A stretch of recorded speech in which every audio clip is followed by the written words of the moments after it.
গ্রামের শেষ প্রান্তে ছিল এক অভিশপ্ত পাহাড়।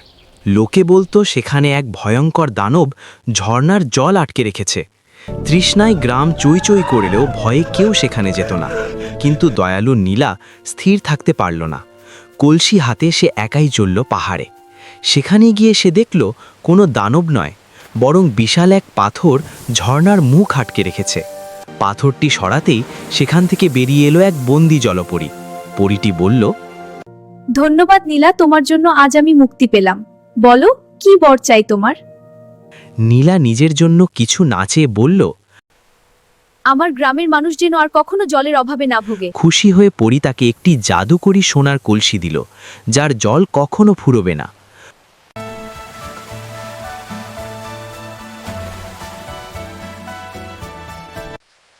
প্লিজ বন্ধুরা, তোমরা আমার জন্য লাইক সাবস্ক্রাইব করে দাও।